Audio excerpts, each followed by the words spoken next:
Hi friends, good morning. Today September 2021 current affairs ఒకసారి చూద్దాం. ఈరోజు ఫస్ట్ టాపిక్ వచ్చేసి ఫస్ట్ టాపిక్ వచ్చేసి పిఎం నరేంద్ర మోడీ రీసెంట్గా ఫస్ట్ మిత్రా పార్క్ని లాంచ్ చేశారన్నమాట. మిత్రా పార్క్ని ఎక్కడ ఇనాగ్రేట్ చేశారంటే అమరావతి మహారాష్ట్రలో ఇనాగ్రేట్ చేశారనమాట. ఇది దానికి సంబంధించింది, పిక్చర్కి సంబంధించింది. పిఎం మోడీ ఒక ఫౌండేషన్ని వేశారనమాట. పిఎం మిత్ర పార్క్ని ఎక్కడంటే అమరావతి మహారాష్ట్ర అని గుర్తుపెట్టుకోండి. ఇది దానికి సంబంధించింది. ఇన్ డీటెయిల్స్గా తెలుసుకుందాం ఒకసారి. దానికి సంబంధించి చూస్తే Narendra Modi leads foundation stone of PM మిత్ర పార్క్ ఇన్ అమరావతి. ఇది దానికి సంబంధించింది. దీన్ని ఎన్ని ఏకర్స్లో వేశారంటే 1000 ఏకర్స్ మిత్రా పార్క్గా డెవలప్ చేశారన్నమాట. 1000 ఏకర్స్ మిత్రా పార్క్గా డెవలప్ చేశారన్నమాట. దీన్ని ఫౌండేషన్ ఎవరు వేశారంటే పిఎం నరేంద్ర మోదీ వేశారనమాట.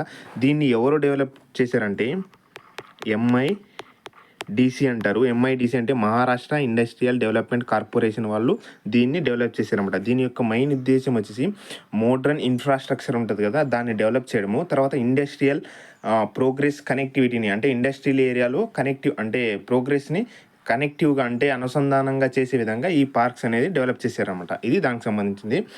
రీసెంట్గా పిఎం మిత్ర పార్క్ని ఎక్కడ ఇనాగ్రేట్ చేశారంటే నరేంద్ర మోడీ అమరావతిలో ఇనాగ్రేట్ చేశారు. ఏ రాష్ట్రం అంటే మహారాష్ట్ర అని గుర్తుపెట్టుకోండి. ఎన్ని ఏకర్స్ అంటే 1000 ఏకర్స్లో దీన్ని డెవలప్ చేశారన్నమాట. దీన్ని డెవలప్ చేసింది ఎవరంటే మహారాష్ట్ర ఇండస్ట్రియల్ డెవలప్మెంట్ కార్పొరేషన్ వాళ్ళు దీన్ని డెవలప్ చేశారు. ఇంకా దీనికి సంబంధించి ఇంకా కొన్ని పాయింట్స్ తెలుసుకుందాం. ఇందులో భాగంగా కొన్ని పాయింట్స్ తెలుసుకుంటే మనకు last year Narendra Modi 7 PM మిత్ర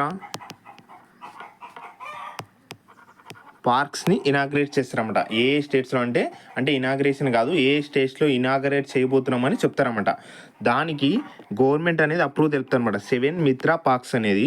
తర్వాత ఇవి ఏ మినిస్ట్రీ భాగంగా ఎస్టాబ్లిష్ చేస్తున్నారంటే మినిస్ట్రీ ఆఫ్ టెక్స్టైల్ ఇండస్ట్రీలో భాగంగా వీటిని ఈ పార్క్స్ని ఎస్టాబ్లిష్ చేస్తున్నారని ఒకటి గుర్తుపెట్టుకుని. తర్వాత నెక్స్ట్ పాయింట్ వచ్చేసి ఇందులో భాగంగా ప్రైమ్ మినిస్టర్ నరేంద్ర మోడీ విజనరీలో భాగంగా ఇందులో 5 కాన్సెప్ట్స్ ఉంటాయన్నమాట. 5F కాన్సెప్ట్స్ అనేవి ఉంటాయన్నమాట. అందులో మొట్టది వచ్చేసి ఫాము,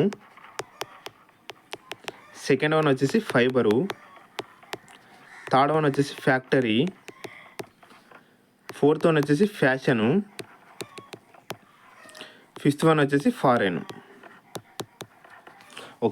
ఫస్ట్ ఫామ్లో మనం ఫైబర్ని తీసుకోవాలి. తర్వాత ఫామ్ నుంచి మనకు ఫైబర్ వస్తుంది. ఫైబర్ నుంచి ఫ్యాక్టరీలోకి వెళ్తుంది. ఫ్యాక్టరీ నుంచి మనకు ఫ్యాషన్ డిజైనర్గా క్లాత్స్ తయారైతే అక్కడ నుంచి మనకు ఫారెన్ ఎక్స్పోర్ట్ చేయడం. ఇది దాని యొక్క 5F కాన్సెప్ట్ అనమాట. ఇది పిఎం విజనరీలో భాగంగా మైండ్ పాయింట్లో భాగంగా ఇది ఈ కాన్సెప్ట్ అనేవి డెవలప్ చేయబోతున్నారు అనమాట. ఇది దానికి సంబంధించి ఫస్ట్ ఫాము, ఫైబర్ ఇలా అడుగుతారు. 5F రీసెంట్గా న్యూస్లో ఉన్నాయి. ఇవి దేనికి సంబంధించిన అడుగుతారు. పిఎం టెక్స్టైల్స్ పార్క్స్ అని గుర్తుపెట్టుకోండి. పిఎం మిత్రా పార్క్స్ అన్న టెక్స్టైల్ పార్క్స్ అన్న ఒకటి వాటికి సంబంధించిందని గుర్తుపెట్టుకోండి. ఇది దానికి సంబంధించింది. వీటిని 7 అనుకున్నాం కదా, 7 మిత్రా పార్క్స్ అని. వీటిని 7 మిత్రా పార్క్స్ అనుకున్నాం కదా, 7 స్టేట్స్లో ఎస్టాబ్లిష్ చేస్తున్నమాట. ఫస్ట్ వన్ వచ్చేసి తమిళనాడు, తర్వాత సెకండ్ వన్ వచ్చేసి తెలంగాణ, తర్వాత థర్డ్ వన్ వచ్చేసి గుజరాత్, ఫోర్త్ వన్ వచ్చేసి కర్ణాటక, ఫిఫ్త్ వన్ వచ్చేసి మధ్యప్రదేశ్, యూపీ, తర్వాత మహారాష్ట్ర. ఇక్కడ మన ఏపీ లేదని గుర్తుపెట్టుకోండి. ఇక్కడ తెలుగు రాష్ట్రాల్లో తెలంగాణ ఒకటే ఉంటుంది. పిఎం 7 మిత్రా పార్క్స్ ఉంటాయి కదా, డెవలప్ చేపుతున్నారు కదా, అందులో ఏ రాష్ట్రాలు ఉన్నాయంటే తెలంగాణ ఒకటి ఉంటుంది తెలుగు రాష్ట్రాల నుంచి, ఏపీ ఉండదు. ఇది ఒకటి గుర్తుపెట్టుకోండి.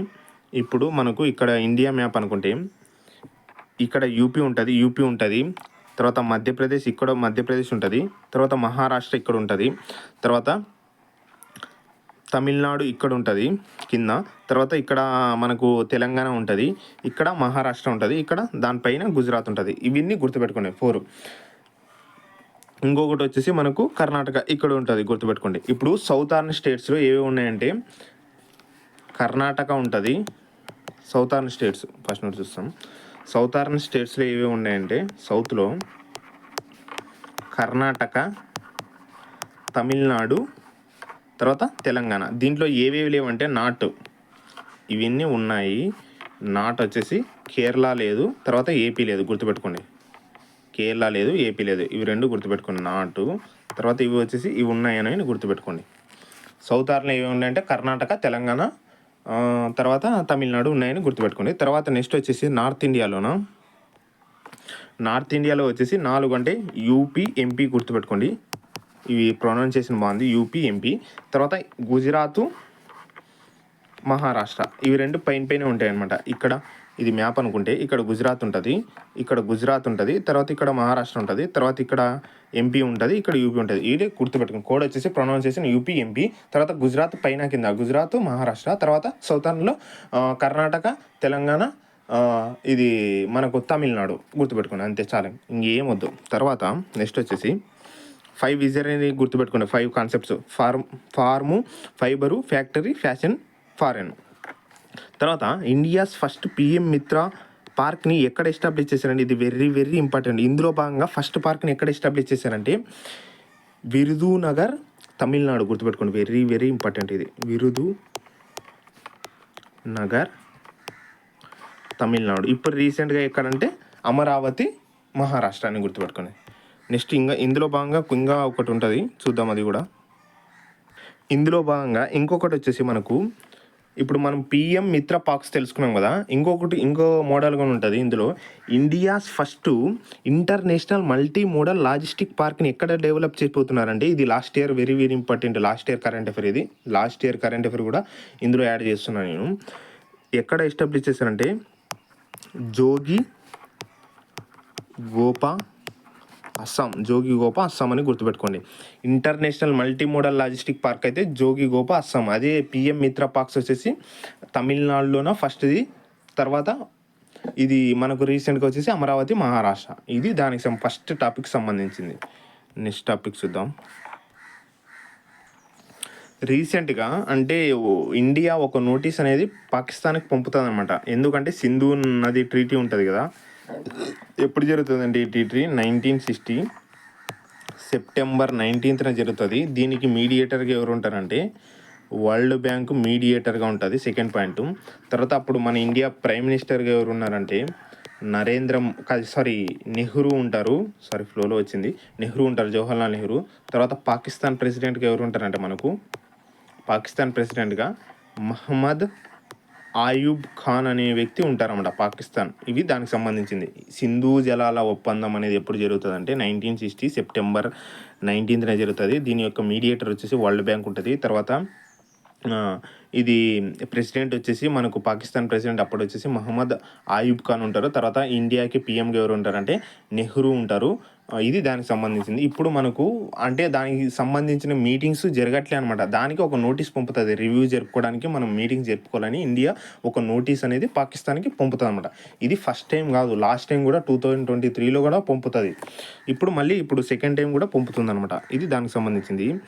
ఇందులో భాగంగా మనము అంటే ఈ ట్రీటీలో భాగంగా 80% అనే వాటరు, తర్వాత 80% అనేది పాకిస్తాన్ పోవాలని, తర్వాత 20% వాటర్ అనేది ఇండియాకి పోవాలని అంటే ఈ ట్రీటీ అగ్రిమెంట్ ద్వారా మనకు ఒక MOU అనేది కుదుర్చుకుంటారు అన్నమాట. మరి తర్వాత ఇప్పుడు మనకు అంటే BRS, తర్వాత SJC ఇవి ఉంటాయి. ఇవి వచ్చేసి సింధు, జీలం, చీనాబ్, తర్వాత బియాసు, రావి, సట్లెజ్. ఓకే, ఈ 3 వచ్చేసి పాకిస్తాన్కి అంటే నదులు పోవాలని అంటే ఇందులో ఇండియా జోక్యం ఏమి ఉండకూడదు. తర్వాత ఈ 3 వచ్చేసి ఇండియాకి చెందాలి. అంటే ఈ 3 వాటర్స్ అంటే ఈ 3 రివర్స్ వాటర్స్ ఇండియా వాడుకోవాలి. తర్వాత ఈ 3 రివర్స్ వాటర్ పాకిస్తాన్ వాడుకోవాలని అప్పుడు అగ్రిమెంట్లో రాసుకుంటారు అన్నమాట. ఇది దానికి సంబంధించింది. ఈ సట్లెజ్ ఉంది, ఈ సింధు రివర్ ఉంది కదా, ఈ సింధు రివర్ యొక్క లెఫ్ట్ బ్యాంక్ ట్రిబ్యూటరీస్ ఇవి అంటారు: జీలము, చీనాబు, తర్వాత బియాసు, రావి, సట్లెజ్. ఇందులో భాగంగా సట్లెజ్ అనేది ఇంపార్టెంట్ ఏంటంటే లాంగెస్ట్ ట్రిబ్యూటరీ ఆఫ్ సింధు అంటారు. తర్వాత చీనాబ్కి ఇంపార్టెంట్ ఏంటంటే లార్జెస్ట్ ట్రిబ్యూటరీ ఆఫ్ సింధు అంటారు. ఇది ఒకటి గుర్తుపెట్టుకోండి. లాంగెస్ట్ ట్రిబ్యూటరీ ఆఫ్ సింధు అంటే సట్లెజ్ అంటారు. అదే లార్జెస్ట్ ట్రిబ్యూటరీ ఆఫ్ అంటే ఇది సింధు అంటే చీనాబ్ అంటారు. ఇది ఒకటి గుర్తుపెట్టుకోండి. నెక్స్ట్ పాయింట్ వచ్చేసి ఈ సింధు రివర్ అనేది మనకు ఇప్పుడు ఇది ఇండియా అనుకోండి ఎలా కూడా మనకి అంత డ్రాయింగ్ రాదు. ఇది ఇండియా అనుకోండి. తర్వాత ఇది ఇండియా అనుకుంటే మనకు ఇక్కడ టిబెట్ వద్ద మానస సరోవర్ అనే ప్లేస్ ఉంటుంది అన్నమాట. మానస సరోవర్ అనే ప్లేస్ ఉంటుంది అనమాట. ఇది ఎక్కడ ఉంటుందంటే కైలాస్ పర్వతాలు ఉంటాయి కదా, కైలాస్ పర్వతాల వద్ద ఇది ఉంటుంది అనమాట. ఇక్కడ మనకు మానస సరోవర్ వద్ద ఈ సింధు రివర్ అనేది జన్మిస్తుంది అనమాట. అంటే ఈ బర్త్ పాయింట్ వచ్చేసి ఇక్కడ ఉంటుంది. సింధు రివర్ యొక్క బర్త్ పాయింట్ వచ్చేసి మానస సరోవర్ కైలాస్ మౌంటైన్స్ వద్ద ఉంటుంది అనమాట. ఇప్పుడు మనకు ఇది అంటే టోటల్ ఎన్ని కిలోమీటర్స్ ప్రయాణిస్తుంది అంటే ఇది 2880 కిలోమీటర్స్ ప్రయాణిస్తుంది అనమాట. 2880 కిలోమీటర్స్ టోటల్గా. ఇది ఏ దేశాల గుండా ప్రయాణిస్తుంది అంటే ఇండియా, తర్వాత పాకిస్తాన్, తర్వాత టిబెట్, ఈ 3 దేశాలు ప్రయాణిస్తుంది. ఇండియాలో వచ్చేసి జమ్మూ కాశ్మీర్, లడాఖ్లో ప్రయాణిస్తుంది. జమ్మూ కాశ్మీర్, లడాఖ్లో ఎంతగా ప్రయాణిస్తుంది అంటే 890 కిలోమీటర్స్. ఒకసారి చెక్ చేయండి. ఐ థింక్ 890 కిలోమీటర్స్ అనుకుంటున్నాను. ఒకసారి చెక్ చేయండి. ఇది దానికి సంబంధించింది. ఇప్పుడు మనం పాయింట్స్ తెలుసుకుందాం. Okay. India issues notice to Pakistan seeking review of Indus waters treaty అంటే నోటీస్ పంపించిందన్నమాట. ఇది ఫస్ట్ టైం కాదు, లాస్ట్ టైం జనవరిలో కూడా సేమ్ రిపీట్ నోటీస్ పంపించింది. జనవరి 2023లో కూడా రిపోర్ట్ పంపించిందనమాట. ఈ నోటీస్ అనేది మనకు పాకిస్తాన్కి ఇష్యూ చేస్తాం కదా, ఇందులో ఏ ఆర్టికల్లో భాగంగా మనము ఈ నోటీస్ని అంటే రివ్యూ చేయాలని అంటే పంపిస్తామంటే మనము ఈ అగ్రిమెంట్లో భాగంగా ఆర్టికల్ 12(3) అనేది ఉంటుంది అనమాట. 12(3) ఇందులో భాగంగా మనము రివ్యూ నోటీస్ పంపించినామంట పాకిస్తాన్కి. ఇది వెరీ వెరీ ఇంపార్టెంట్. ఏ ఆర్టికల్ అని అడుగుతారో ఆర్టికల్ 12లో సబ్ క్లాస్ 3లో. Okay, article 12 sub clause 3. Okay, గుర్తుపెట్టుకోండి. ఒకటి గుర్తుపెట్టుకోండి. ఇది దానికి సంబంధించింది. నెక్స్ట్ పాయింట్స్ చూద్దాం. నెక్స్ట్ పాయింట్స్ వచ్చేసి ఇంకా ఇప్పుడు మనకు అంటే ఇప్పుడు జీలాం ఉంది కదా, జీలాం మీద మనము ఒక ప్రాజెక్ట్ని కిసాన్ గంగా ప్రాజెక్ట్ని చేపట్టినామన్నమాట. ఇందులో భాగంగా మనకు పాకిస్తాన్కి డిస్ప్యూట్స్ అనేవి పెరిగిపోయినాయి. మనకు అంటే ఎలా కడతారు మీరు, జీలం నది మాది కదా అంటే సింధును, తర్వాత జీలము, తర్వాత ఇంకోటి ఏం చెప్పినా చినాబ్, ఈ 3 పాకిస్తాన్ యూజ్ చేసుకోవాలి కదా రివర్సు. కానీ మనం కిసాన్ గంగా ప్రాజెక్ట్ని చేపట్టామన్నమాట ఇండియా. దానికి మనోడు అలిగినాడు, పాకిస్తాన్ వాడు అలిగి ఇప్పుడు రివ్యూకి రమ్మంటే రాకున్నట్టు. అందుకు మనము నోటీస్ పంపించినామన్నమాట దానికి సంబంధించింది. ఈ అగ్రిమెంట్ ఎప్పుడు జరిగింది ఇప్పుడు చెప్పినా కదా, 1960 సెప్టెంబర్ 19 జరిగింది. ఇండియా పిఎం గవర్నర్ అంటే జవహర్లాల్ నెహ్రూ ఉన్నారు. తర్వాత పాకిస్తాన్ ప్రెసిడెంట్ గవర్నర్ అంటే మహమ్మద్ అయూబ్ ఖాన్ ఉన్నారు. తర్వాత మీడియేటర్ గవర్నర్ అంటే వరల్డ్ బ్యాంక్ ఉంటారు. ఇండియా షేర్ వచ్చేసి 20%గా ఉంటుంది. అదే పాకిస్తాన్ షేర్ వచ్చేసి 80%గా ఉంటుంది. సింధు, జీలం, చీనాబ్ అనేవి పాకిస్తాన్ అంటే వాడుకోవాలని అప్పుడు అగ్రిమెంట్ జరుగుతుంది. తర్వాత బియాస్, రావి సెటిలైట్స్ ఇండియా వాడుకోవాలని అప్పుడు అగ్రిమెంట్ జరుగుతుంది.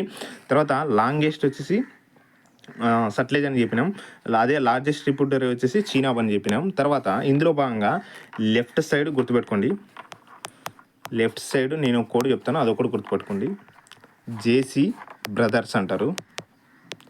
లెఫ్ట్ సైడ్ ట్రిబ్యూటరీస్ అనమాట ఇవి. జీలము, చీనాబు, బియాస్, రావి, సట్లెజ్. తర్వాత రైట్ సైడ్ వచ్చేసి ఇవి తప్ప ఇంక వేరేవి ఏ వచ్చినా రైట్ సైడ్ అనుకోండి. కోడ్ అది గుర్తు. షోకు, గిల్గిట్టు, తర్వాత కాబూలు, తర్వాత కుర్రము, తర్వాత గోమలు. ఇవి 5 వచ్చేసి రైట్ బ్యాంక్ ట్రిబ్యూటర్స్, ఇవి వచ్చేసి లెఫ్ట్ బ్యాంక్ ట్రిబ్యూటర్స్. ఇది దానికి సంబంధించిన టోటల్ ఇన్ఫర్మేషన్. ఓకే, ఇంకా దీని మించి క్వశ్చన్స్ అడుగురు ఎక్కువ, ఇంకా మీరు డెప్త్ చూసుకోవద్దండి. ఇది చాలా. ఇంకా నెక్స్ట్ టాపిక్ చూద్దాం.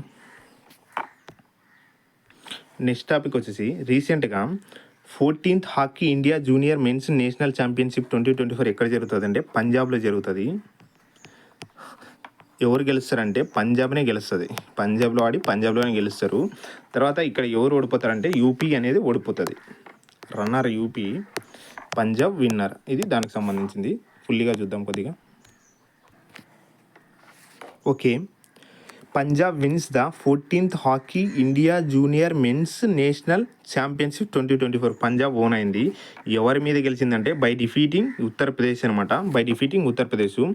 ఈ ఒలింపిక్ ఫైనల్ అనేది ఎక్కడ జరుగుతుంటే సుర్జీత్ సింగ్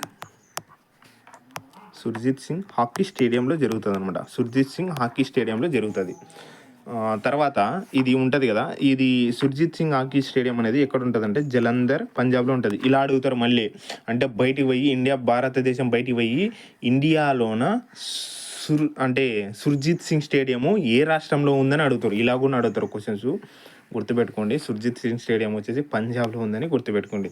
తర్వాత ఇందులో భాగంగా మనకు ఫస్ట్ ర్యాంక్ వచ్చేసి ఇప్పుడు మనకు పంజాబ్ ఉంది కదా, తర్వాత సెకండ్ యూపీ ఉంది కదా, థర్డ్ వచ్చేసి మనకు ఏది ఉంటుందంటే థర్డ్ ప్లేస్లో హర్యానా ఉంటుందని గుర్తుపెట్టుకోండి. ఫోర్త్ ప్లేస్ వచ్చేసి కర్ణాటక ఉంటుంది.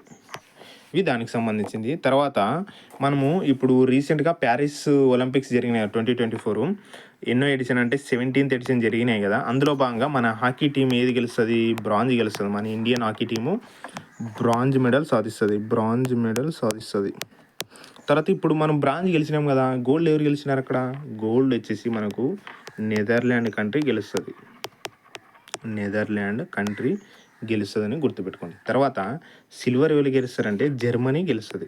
మనం జర్మనీతోనే ఓడిపోయి ఇంటికి వస్తాం, అంటే బ్రాంజ్ మెడల్ సాధించి వస్తాం అన్నమాట వెనక్కి.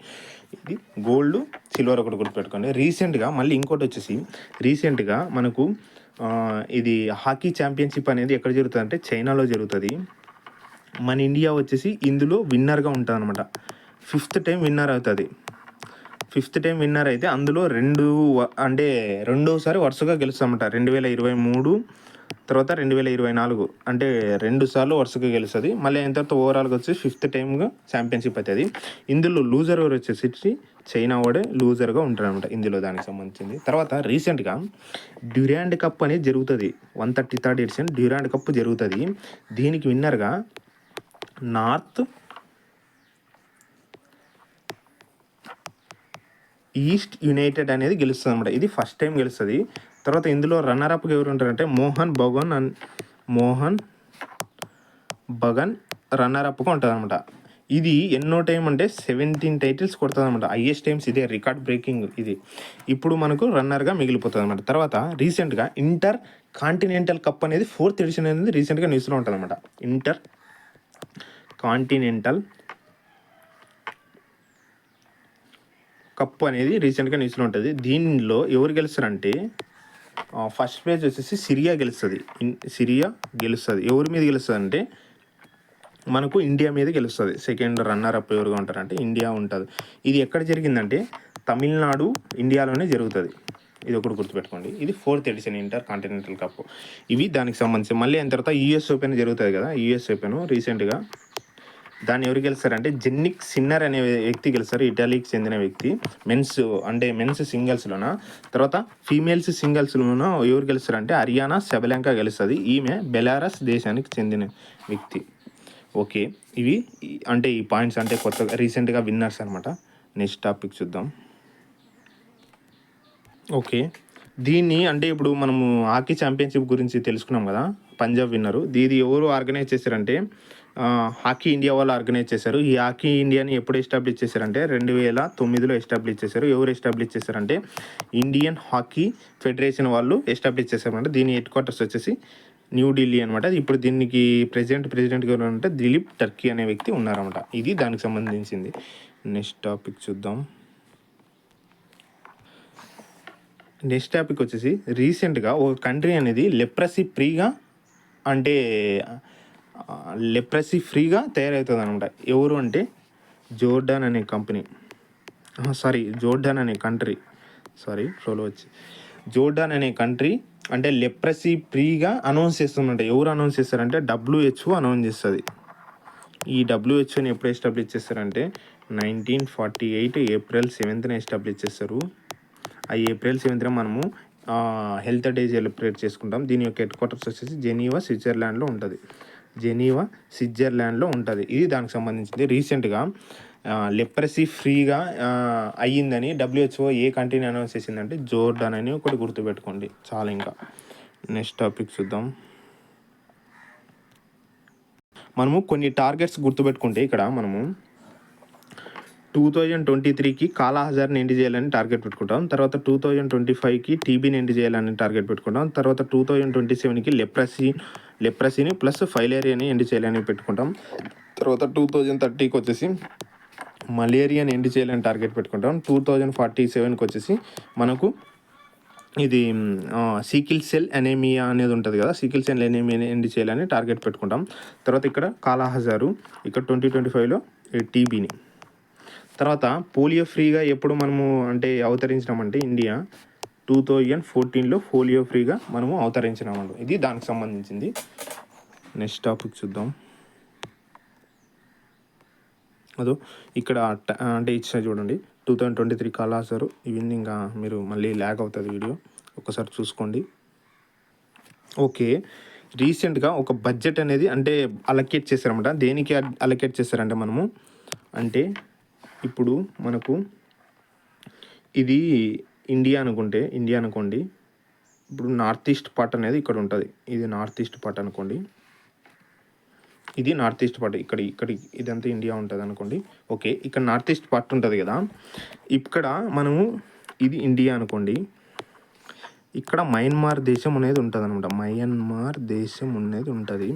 మయన్మార్ దేశానికి మనకు అంటే ఒక ఫెన్సింగ్ని అంటే నిర్మించాలని, బిల్డ్ చేయాలని మనము రీసెంట్గా గవర్నమెంట్ అప్రూవ్ చేసిందన్నమాట. ఎంతగా అప్రూవ్ చేసిందంటే 31,000 crores అలొకేట్ చేసిందన్నమాట ఈ ఫెన్సింగ్ కోసం. చూడండి 31,000 అంట, చూడండి 31,000 అంటే 31,000 ఈ ఫెన్సింగ్ కోసము మనము అంటే అలొకేట్ చేసినమాట బడ్జెట్ గవర్నమెంట్ అనేది.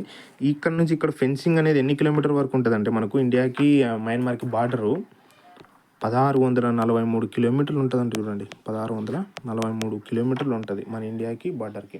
ఇప్పుడు మనకు ఇండియా అంటే మయన్మార్తో ఏ రాష్ట్రాలు మన ఇండియా తరపున అంటే బార్డర్ని షేర్ చేసుకుంటారంటే అన్నా మమ్మీ అని గుర్తుపెట్టుకోండి. ఒకటి కోడు అన్నా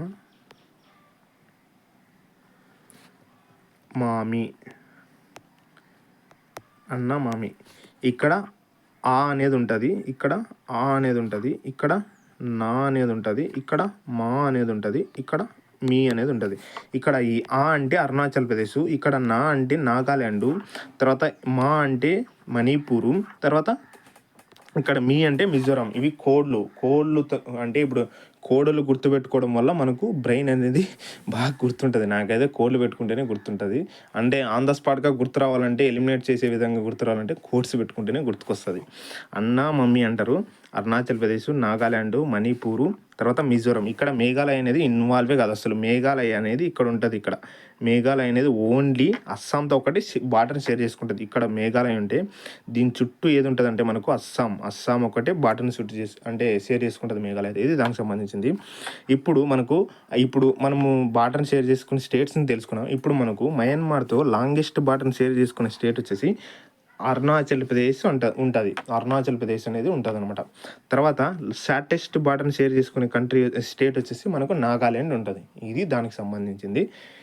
నెక్స్ట్ చూద్దాం. నెక్స్ట్ వచ్చేసి ఇది వెరీ వెరీ ఇంపార్టెంట్ అన్నమాట. అంటే జియోగ్రఫీ పరంగా వెరీ ఇంపార్టెంట్ మనకు. ఇది తెలుసుకుందాం. ఇప్పుడు ఇక్కడ నుంచి ఇక్కడ వరకు మనం ఇండియా మ్యాప్ ఆల్రెడీ ఉంది కదా. ఇక్కడ మనకు ఇక్కడ నుంచి ఇక్కడ వరకు ఇట్లా ఇండియా మ్యాప్ ఉంది కదా.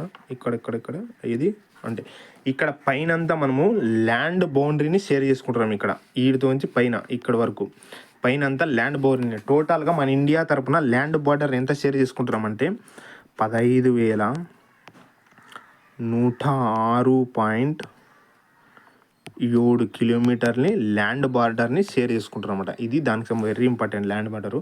తర్వాత ఇప్పుడు కోస్టల్ లైన్ ఉంది కదా. ఈ కోస్టల్ లైన్ మనం ఎంత షేర్ చేసుకుంటామంటే విత్ దీవ్స్ ఐలాండ్స్ కూడా గుర్తుపెట్టుకోండి. కోస్టల్ లైన్ ఇండియా ఒకటే అంటారు, ఇండియన్ స్టేట్స్తో ఒకటే అంటారు. విత్ ఐలాండ్స్ అడుగుతారు, వితౌట్ ఐలాండ్స్ అడుగుతారు. గుర్తుపెట్టుకోండి. విత్ ఐలాండ్స్ వచ్చేసి 7,516.6 కిలోమీటర్లు విత్ ఐలాండ్ ఇది. తర్వాత వితౌట్ ఐలాండ్ వచ్చేసి ఎంత ఉంటుందంటే 464 కిలోమీటర్స్ ఆర్ 6422 కిలోమీటర్స్ అనేది ఉంటుంది సంథింగ్. ఒకసారి చెక్ చేయండి. ఇదైతే నాకు డౌట్గా ఉంది. ఇది ఒకసారి చెక్ చేయండి. మరి 1 మార్క్ ఇంపార్టెంట్ కాబట్టి ఇది ఒకసారి చెక్ చేసుకోండి ఒకసారి, నాకైతే గుర్తు రావటం లేదు. ఇది వచ్చేసి ల్యాండ్ బార్డర్ అంటే ఇప్పుడు మనకు కోస్టల్ లైన్ వచ్చేసి విత్ దీవ్స్ వచ్చేసి 7,516.6 కిలోమీటర్స్ ఉంటుంది. ఇది వచ్చేసి ఇది ఒకటి ఉంది 6,244 కిలోమీటర్లు 6,422 కిలోమీటర్లు, ఇవి రెండు అవుట్లోనే ఉంటుంది, గుర్తు రావట్లే. ఓకే, ఇవి ల్యాండ్ బార్డర్, ఇది అంటే కోస్టల్ బార్డర్ అంటే సముద్రం బార్డర్. చూద్దాం ఇప్పుడు ఏ స్టేట్స్ అంటే ఎంత మనకు కోస్టల్ లైన్స్ని తర్వాత బార్డర్ని షేర్ చేసుకుంటాయని తెలుసుకుందాం ఫస్ట్. తర్వాత బంగ్లాదేశ్ అనేది హైయెస్ట్ బార్డర్ అనమాట, 4,096.7 కిలోమీటర్లు. తర్వాత చైనా వచ్చేసి 3,488 కిలోమీటర్లు. తర్వాత పాకిస్తాన్ వచ్చేసి 3,323 కిలోమీటర్లు. తర్వాత నేపాల్ వచ్చేసి 1757 కిలోమీటర్స్. అదే మయన్మార్ వచ్చేసి 1,643 కిలోమీటర్లు. తర్వాత భూటాన్ వచ్చేసి 699 కిలోమీటర్లు. ఆఫ్ఘనిస్తాన్ వచ్చేసి 106 కిలోమీటర్లు. ఇందులో హైయెస్ట్ వచ్చేసి 4,096.7 కిలోమీటర్స్తో బంగ్లాదేశ్ హైయెస్ట్ ఉంటుంది.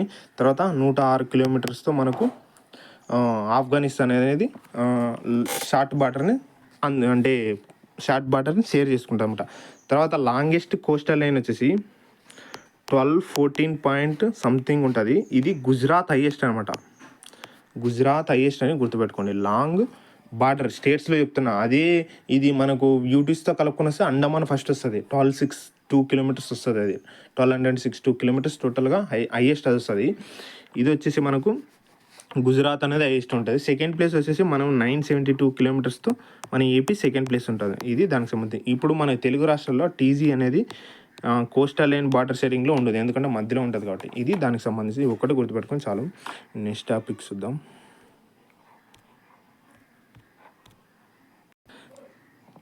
నెక్స్ట్ టాపిక్ వచ్చేసి రీసెంట్గా మనకు union home minister cooperative minister ఉన్నారు కదా అమిత్ షా, రీసెంట్గా వైట్ రెవల్యూషన్ 2.0ని స్టార్ట్ చేశారన్నమాట.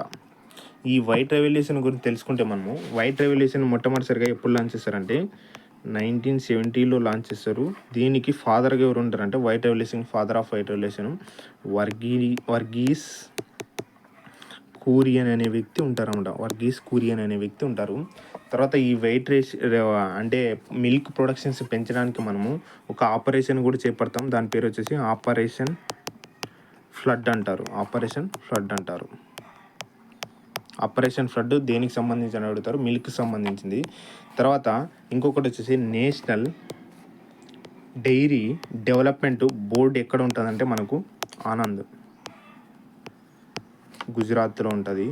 తర్వాత నేషనల్ డైరీ రీసెర్చ్ సెంటర్ అనేది ఎక్కడ ఉంటుందంటే కర్నాల్ హర్యానాలో ఉంటుంది. డెవలప్మెంట్ డైరీ డెవలప్మెంట్ వచ్చిందిరా అంటే ఆనంద్ అని గుర్తుపెట్టుకోండి. రీసెర్చ్ వచ్చిందిరా అంటే మనకు కర్నాల్ హర్యానా అని గుర్తుపెట్టుకోండి. తర్వాత ఇండియా మనకు హైయెస్ట్ మిల్క్ ప్రొడక్షన్లో ఏ దేశం హైయెస్ట్ ఉంటుందంటే ఇండియా టాప్ ప్లేస్లో ఉంటుందని గుర్తుపెట్టుకోండి. ఆల్మోస్ట్ 26% ఇండియా నుంచే వస్తుంది అనమాట వరల్డ్లో మనకు ఆల్మోస్ట్. ఇప్పుడు వైట్ రెవల్యూషన్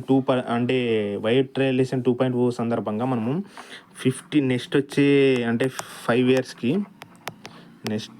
5 ఇయర్స్కి దాన్ని ఇప్పుడు 25% 26% ఉన్నాం కదా, 50%కి చేయాలని టార్గెట్ పెట్టుకున్నామంట.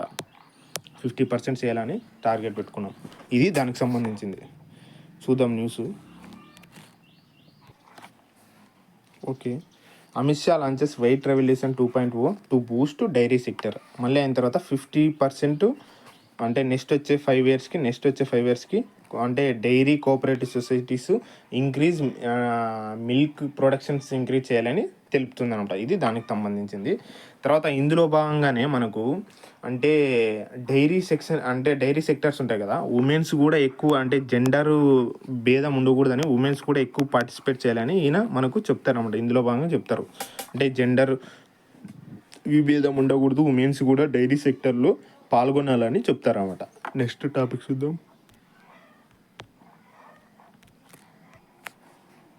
ఓకే, ఇందులో భాగంగానే మినిస్టరు అంటే రూపే కిసాన్ కార్డ్స్ని కూడా డైరీ ఫార్మర్స్కి అంటే లాంచ్ చేశారనమాట. రూపే కిసాన్ కార్డ్స్ కూడా ఇందులో భాగంగా డైరీ ఫార్మర్స్కి లాంచ్ చేశారనమాట. తర్వాత ఇందులో భాగంగానే ఎంత కంప్యూటరైజేషన్ చేశారంటే ఇవి పాక్స్ ఉంటాయి కదా, ప్రైమరీ అగ్రికల్చర్ క్రెడిట్ సొసైటీస్ని ఎన్నిగా చేశారంటే 67,930 గుర్తుపెట్టుకోండి. ఇందులో భాగంగానే రూపాయి Kisan cards, credit cards dairy ఫార్మర్స్కి లాంచ్ చేశారు. ప్లస్ పాక్స్ అనేవి ఎంత కంప్యూటరైజ్ చేశారంటే 67,930 గుర్తుపెట్టుకోండి. నెక్స్ట్ టాపిక్ చూద్దాం. నెక్స్ట్ టాపిక్ వచ్చేసి ధృవి పటేల్ అనేది ఆమె రీసెంట్గా న్యూస్లో ఉంటుంది అన్నమాట. ఈమె మిస్ ఇండియా వరల్డ్ వైడ్ 2024 అంటే మిస్ ఇండియా వరల్డ్ వైడ్ అనే పోటీల్లో పాల్గొని ఈమె కిరీటాన్ని అంటే దక్కించుకుంటాం అన్నమాట. ధృవి పటేల్ ఈమె ఏ దేశానికి చెందిన వ్యక్తి అంటే మనకు యుఎస్ఏ దేశానికి చెందింది. ఇప్పుడు ఫస్ట్ ప్లేస్ ఈమెకు వస్తుంది. సెకండ్ ప్లేస్ వచ్చేసి లీసా అబ్డోల్ హక్కి అంటే ఈమె ఏ దేశానికి చెందిన వ్యక్తి అంటే సూరినామ్. ఈమె సెకండ్ ప్లేస్. థర్డ్ ప్లేస్ వచ్చేసి ఎవరు వస్తారంటే మాల్వికా శర్మ ఈమె వచ్చేసి నెదర్లాండ్ దేశానికి చెందిన వ్యక్తి. ధృవి పటేల్ రీసెంట్గా miss India world wide competition జరుగుతుంది కదా, దానికి ఎవరు ఫస్ట్ ప్లేస్ సాధిస్తారంటే క్రౌన్గా ధృవి పటేల్ అని గుర్తుపెట్టుకోండి. ఈమె ఏ దేశానికి చెందిందంటే యుఎస్ఏ దేశానికి చెందింది. ఇంకంతే చాలా మనకు. నెక్స్ట్ టాపిక్ చూద్దాం. రీసెంట్గా యోగి ఆదిత్యనాథ్ గవర్నమెంట్ ఉంటుంది కదా, ఆయన రీసెంట్గా హైటెక్ నర్సరీస్ అనేది సెంటర్స్ని 73 డిస్ట్రిక్ట్స్లో అంటే ఇనాగ్రేట్ చేయబోతున్నారన్నమాట. 73 డిస్ట్రిక్ట్స్లో ఇనాగ్రేట్ చేస్తున్నారన్నమాట. ఇందులో భాగంగా 2 డిస్ట్రిక్ట్స్లో చేయటం లేదు, ఎక్స్క్లూడ్ చేస్తున్నారు 2 డిస్ట్రిక్ట్స్ని. రీసెంట్గా యూపీ గవర్నమెంట్ హైటెక్ నర్సరీస్ అనేది ఎన్ని డిస్ట్రిక్ట్లో ఎస్టాబ్లిష్ చేయబోతుందంటే సెంటర్స్ని 73 డిస్ట్రిక్ట్స్లో గుర్తుపెట్టుకోండి. తర్వాత ఇక్కడ ఎక్స్క్లూడ్ ఏ డిస్ట్రిక్ట్లో చేయడం లేదంటే వాటి పేర్లు వచ్చేసి గౌతమ్ బుద్ధ నగర్ డిస్ట్రిక్ట్ నయోడా ఉంటుంది కదా, నయ్యుడు అంటారు దాన్ని. తర్వాత గజియాబాద్, ఈ 2 డిస్ట్రిక్ట్లో మనకు చేయటం లేదు, ఈ సెంటర్స్ని ఎస్టాబ్లిష్ చేయడం లేదు. ఇప్పుడు ప్రజెంట్ ఐ థింక్ అంటే యూపీలో వచ్చేసి మనకు ఎన్ని డిస్ట్రిక్ట్స్ ఉన్నాయంటే 75 డిస్ట్రిక్ట్స్ ఉన్నాయి అమల్లో. తర్వాత ఇప్పుడు రీసెంట్గా 76th డిస్ట్రిక్ట్ని అంటే రూపొందించాలని ఉందన్నమాట, ఒక నోటీస్ అనేది ఉంది. ఇది దానికి సంబంధించి 73 డిస్ట్రిక్ట్స్లో హైటెక్ నర్సరీస్ సెంటర్స్ని ఎస్టాబ్లిష్ చేయబోతున్నారని గుర్తుపెట్టుకోండి. నెక్స్ట్ టాపిక్ చూద్దాం.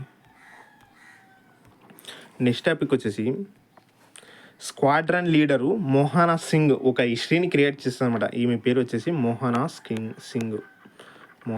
సింగ్. ఈమె వచ్చేసి first women pilot to fly Tejas fighter jet అనమాట. అంటే తేజస్ ఫైటర్ జెట్ని అంటే నడిపిన మొట్టమొదటి మహిళ అంట మోహనా సింగ్, గుర్తుపెట్టుకోండి. ఈమె ఏ దాంట్లో భాగంగా అంటే దీన్ని డ్రైవ్ చేసి అంటే నడుపుతుందంటే తరంగ శక్తి రీసెంట్గా సెకండ్ పేజ్ ఎక్కడ జరుగుతుంది, జోధ్పూర్లో జరుగుతుంది కదా, అందులో కార్యక్రమంలో భాగంగా ఈమె ఈ హిస్టరీని క్రియేట్ చేసింది అనమాట. తరంగ శక్తి అనేది largest Indian air force exercise అనమాట. ఇండియాలోనే మల్టీనేషనల్ కంట్రీస్ ఉంటాయి కదా, పాల్గొని తర్వాత లార్జెస్ట్గా కండక్ట్ చేయబోతున్న ఎయిర్ ఫోర్స్ ఎక్సర్సైజ్ ఏదంటే తరంగ శక్తి. దీని యొక్క ఫస్ట్ పేజ్ ఎక్కడ జరుగుతుందంటే సూలూరు తమిళనాడులో జరుగుతుంది. సెకండ్ పేజ్ ఎక్కడ జరుగుతుందంటే జోధ్పూర్ రాజస్థాన్లో జరుగుతుంది. నెక్స్ట్ టాపిక్ చూద్దాం. మోహనా సింగ్ అని గుర్తుపెట్టుకోండి. నెక్స్ట్ వచ్చేసి జింబాబ్వేలో మనకు ఒక కరువు వచ్చిందనమాట. అందులో భాగంగా అంటే పీపుల్స్ యొక్క ఆకలిని తీర్చడానికి 200 ఏనుగులను చంపుతున్నారంట. చూడండి పాపం కదా. 200 ఏనుగుల్ని రీసెంట్గా ఏ దేశం చంపబోతుంది అని అనౌన్స్ చేసిందంటే జింబాబ్వే ప్రభుత్వాన్ని గుర్తుపెట్టుకోండి. ఇది దానికి సంబంధించింది. మన ఇండియాలో టోటల్గా ఎన్ని ఎలిఫెంట్స్ రిజర్వ్స్ ఉన్నాయంటే మనకు 33 ఎలిఫెంట్స్ రిజర్వ్స్ ఉన్నాయి. 33rd ఇప్పుడు ఏదంటే టెరాయ్ యూపీలో ఉంటుంది. తర్వాత ఫస్ట్ ఎలిఫెంట్ డే అంటే ఎలిఫెంట్ డేని ఎప్పుడు సెలబ్రేట్ చేసుకుంటామంటే మనము ప్రతి సంవత్సరం ఆగస్టు 12th మనం ఎలిఫెంట్ దినోత్సవం జరుపుకుంటాం. తర్వాత మనము ఎలిఫెంట్ ప్రాజెక్ట్ని ఎప్పుడు చేపడతామంటే 1992లో ఎలిఫెంట్ ప్రాజెక్ట్ని చేపట్టాం అని గుర్తుపెట్టుకోండి. నెక్స్ట్ టాపిక్ చూద్దాం. నెక్స్ట్ టాపిక్ వచ్చేసి రీసెంట్గా 19th దివ్య కాలా మేళా అనేది రీసెంట్గా న్యూస్లో ఉంటుంది. దీన్ని ఎక్కడ ఇనాగ్రేట్ చేశారంటే విశాఖపట్నంలో ఇనాగ్రేట్ చేశారు. ఎవరు ఇనాగ్రేట్ చేశారంటే ఏపీ గవర్నర్ అబ్దుల్ నజీర్ గారు దీన్ని ఇనాగ్రేట్ చేశారని గుర్తుపెట్టుకోండి. దానికి సంబంధించి చూద్దాం డీటెయిల్గా. ఓకే. రీసెంట్గా 19 దివ్యకాల మేళా ఇనాగ్రేటెడ్ ఇన్ విశాఖపట్నం ఎవరంటే by honourable governor of Andhra Pradesh అంటే అబ్దుల్ నజీర్ దీన్ని ఇనాగ్రేట్ చేశారన్నమాట. ఇందులో భాగంగా మనకు ఎవరు అటెండ్ అవుతారంటే వీరేంద్ర కుమార్ అటెండ్ అవుతారు. ఈయన మనకు ministry of social justice and empowerment అనికి union minister అనమాట. ఈయన వీరేంద్ర కుమారు. తర్వాత శ్రీ భారత్ ఎంపీ అంటే మెంబర్ ఆఫ్ పార్లమెంట్ లోక్సభలో ఎంపీ. తర్వాత బాబురావు రాజ్యసభ ఎంపీ ఇందులో భాగంగా గెస్ట్గా అటెండ్ అవుతారన్నమాట. తర్వాత ఇందులో భాగంగా 40 లక్షలు 10 మందికి ఇస్తారన్నమాట. 10 దివ్యాంగులు ఉంటారు కదా, 10 మందికి ఇస్తారన్నమాట. అంటే అందులో భాగంగా 10 దివ్యాంగ్ బెనిఫిషరీకి ఇస్తారన్నమాట. 40 lakhs ఇస్తారు. ఈ లోన్స్ ఎవరు ప్రొవైడ్ చేస్తున్నారంటే మనకు ఇక్కడ ఉంది చూడు, 40 lakhs were distributed to 10 divyang beneficiaries. Okay. ఈ లోన్స్ ఎవరు ఇస్తున్నారంటే మనకు NDFDC అంటే national handicapped finance and development corporation వాళ్ళు ఇస్తున్నారన్నమాట. ఇది దానికి సంబంధించింది. ఎక్కడ జరిగిందంటే ఈవెంట్ విశాఖపట్నం అనేది తెలుసుకోండి. ఇక్కడ మనకు ఎవరు ఇనాగ్రేట్ చేశారని అడుగుతారు. మెయిన్ ఇంపార్టెంట్ ఇదే. ఇక్కడ మనం డిస్టర్బ్ అయ్యేది విశాఖపట్నం ఒకటి గుర్తుంటుంది. ఇనాగ్రేషన్ అంటేనే మనం సస్తాం. ఇనాగ్రేషన్ అంటే ఇక్కడ ప్రెసిడెంట్ ద్రౌపది ముర్ము ఇస్తారు, తర్వాత మళ్ళీ ప్రైమ్ మినిస్టర్ నరేంద్ర మోడీ ఇస్తారు, తర్వాత జగదీప్ ధన్కర్ని ఇస్తారు.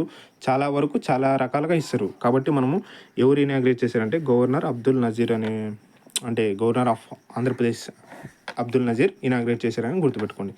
నెక్స్ట్ టాపిక్ చూద్దాం. టాపిక్ వచ్చేసి ఒక అపాయింట్మెంట్ అనేది రీసెంట్గా న్యూస్లో ఉందన్నమాట. ఆ అపాయింట్ పేరు వచ్చేసి నార్కోటిక్స్ సెంటర్ కంట్రోల్ బ్యూరో అనేది ఉంటుంది, NCB. నార్కోటిక్స్ కంట్రోల్ బ్యూరోకి న్యూ హెడ్గా ఎవరు వచ్చినారంటే డైరెక్టర్ జనరల్గా అనురాగ్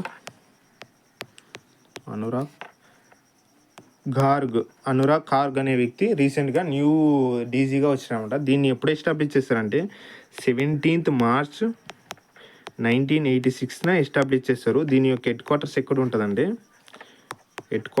న్యూఢిల్లీలో ఉంటుందని గుర్తుపెట్టుకోండి. దీన్ని అంటే ఏ మినిస్ట్రీ కింద వర్క్ చేస్తుందంటే ఇది మినిస్ట్రీ ఆఫ్ హోమ్ అఫైర్స్ కింద ఇది వర్క్ చేస్తుందని గుర్తుపెట్టుకుంది. ఇది దానికి సంబంధించింది. అనురాగ్ ఖార్గ్ రీసెంట్గా న్యూ డీజీగా దేనికి వచ్చారంటే ఇది NCBకి వచ్చారు. నేషనల్ కంట్రోల్ బ్యూరో అనేది గుర్తుపెట్టుకోండి. Narcotics control bureau. తర్వాత రీసెంట్గా అమృత్ మోహన్ ప్రసాద్ అనే వ్యక్తి SSBకి న్యూ డీజీగా ఎన్నికవుతారన్నమాట. ఇది దానికి సంబంధించి నెక్స్ట్ టాపిక్ చూద్దాం. నెక్స్ట్ టాపిక్ వచ్చేసి మనకు రీసెంట్గా బ్రాండ్ అంబాసిడర్ అంటే రాహుల్ ద్రావిడ్ రీసెంట్గా న్యూస్లో ఉన్నారని. ఎందుకంటే శ్రీరామ్ ఫైనాన్స్ కంపెనీ ఉంటుంది కదా, దానికి బ్రాండ్ అంబాసిడర్గా ఈయన ఎన్నికవుతారన్నమాట రాహుల్ ద్రావిడ్. ఇప్పుడు రాహుల్ ద్రావిడ్ ఇంపార్టెన్స్ ఏంటంటే మనకు ఈయన ఇప్పుడు మన T20 men's world cup 2024 India అంటే గెలిచింది కదా. ఎవరిపైన గెలిచిందంటే సౌత్ ఆఫ్రికా మీద గెలిచింది కదా. అప్పుడు ఇండియాకి మెన్స్కి టీమ్కి కోచ్గా ఎవరు ఉన్నారంటే రాహుల్ ద్రావిడ్ ఉన్నారు. తర్వాత ఈయన ఇప్పుడు BPCL కూడా అంటే భారత్ పెట్రోలియం కార్పొరేషన్ లిమిటెడ్ కూడా ఈయన మనకు అంబాసిడర్గా ఉన్నారు. ప్లస్ ఇప్పుడు రీసెంట్గా రాజస్థాన్ రాయల్స్కి ఈయన హెడ్ కోచ్గా నియమితులయ్యారు. ఇది ఒకటి గుర్తుపెట్టుకోండి. రీసెంట్గా రాజస్థాన్ రాయల్స్కి హెడ్ కోచ్గా ఎవరు నియమితులయ్యారంటే ఇది రాహుల్ ద్రావిడ్ అని గుర్తుపెట్టుకుంది. తర్వాత జూనియర్ మెన్స్ హాకీ టీంకి ఎవరు హెడ్ కోచ్గా నియమితులయ్యారంటే శ్రీజేసు ప్యారిస్ ఒలింపిక్స్ తర్వాత హాకీ టీం గోల్ కీపర్గా ఉంటారు కదా. ఈయన రీసెంట్గా రిటైర్మెంట్ ప్రకటించారన్నమాట. ఆఫ్టర్ ఆ ప్యారిస్ ఒలింపిక్స్ 2024 తర్వాత ఈయన జెర్సీ నెంబర్ వచ్చేసి 16. ఈయన ఏ రాష్ట్రం చెందిన వ్యక్తి వచ్చేసి కేరళ అని గుర్తుపెట్టుకుంది. శ్రీజేష్ కేరళ. తర్వాత ఇంకా మనం కోచెస్ గుర్తుపెట్టుకుంటే రీసెంట్గా ఇండియా మెన్స్ క్రికెట్ టీంకి కోచ్గా అంటే న్యూ హెడ్ కోచ్గా ఎవరు వచ్చినారంటే గౌతమ్ గంభీర్ వచ్చారు. తర్వాత నెక్స్ట్ వచ్చేసి మనకు ఇంకా రీసెంట్గా హెడ్ కోచ్లు గుర్తుపెట్టుకుంటే మనకు ఇది అమూల్ మజుందరు ఉమెన్స్ క్రికెట్ టీంకి హెడ్ కోచ్గా ఉన్నారు. తర్వాత RCBకి న్యూ అంటే మోటివేటర్గా తర్వాత ఎవరు వచ్చారంటే మనకు ఇది దినేష్ కార్తిక్ ఎన్నికయ్యారు. ఇవి దానికి అంటే రీసెంట్గా హెడ్ కోచ్కి సంబంధించింది. నెక్స్ట్ టాపిక్ చూద్దాం. నెక్స్ట్ టాపిక్ వచ్చేసి రీసెంట్గా ఒక సమ్మిట్ అనేది రీసెంట్గా న్యూస్లో ఉంటుంది అనమాట. ప్రెసిడెంట్ ద్రౌపది ముర్ము అటెండ్ సఫాయి మిత్ర సమ్మేళన్ ఇన్ ఉజ్జయినిలో సఫాయి మిత్ర ప్రోగ్రామ్ అనేది జరుగుతుంది. దీన్ని ఎవరు అంటే అటెండ్ అవుతారంటే ప్రెసిడెంట్ ద్రౌపది ముర్ము గారు అటెండ్ అవుతారు. ఈ కార్యక్రమం ఎప్పుడు జరుగుతుందంటే సెప్టెంబర్ 19న జరుగుతుంది. ఇది ఎక్కడ జరుగుతుందంటే ఉజ్జయిని మధ్యప్రదేశ్లో జరుగుతుందని గుర్తుపెట్టుకోండి.